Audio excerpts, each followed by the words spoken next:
ইসরায়েলের জন্য নিয়মিত হুমকি হয়ে দাঁড়িয়েছে লেবানন ভিত্তিক প্রতিরোধ আন্দোলন হিজবুল্লাহর আত্মঘাতী ড্রোনগুলো। গত ৮ অক্টোবর থেকে তাদের বেশিরভাগ ড্রোন আটকাতে ব্যর্থ হয়েছে ইসরায়েলি বিমান প্রতিরক্ষা ব্যবস্থা।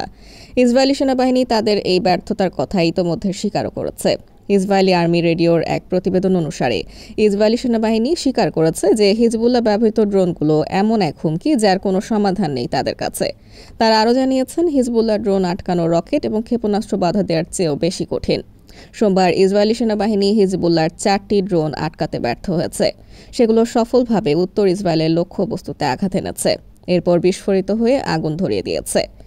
আর্মি রেডিও জানিয়েছে হিজবুল্লাহ ড্রোনগুলোকে আটকানো নানা কারণে সম্ভব হচ্ছে না, বিশেষত ড্রোনের আকার, লক্ষ্যে পৌঁছানোর আগে এটির উৎক্ষেপণের সময় এবং লক্ষ্যযুক্ত স্থানগুলোর ভূখণ্ড চিহ্নিত করা সম্ভব হচ্ছে না।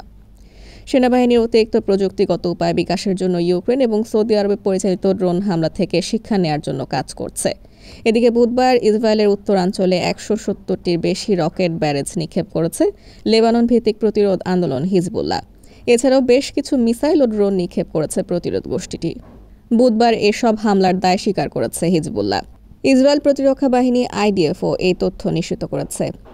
হিজবুল্লাহ জানিয়েছে লেবাননের জোয়াইয়া শহরে ইসরায়েলি হামলায় সংগঠনটির কমান্ডার আবু তালেব আবদাল্লাহ ওরফে আবু তালেবের নিহতের ঘটনায় প্রতিক্রিয়ায় এই হামলা চালানো হয়েছে।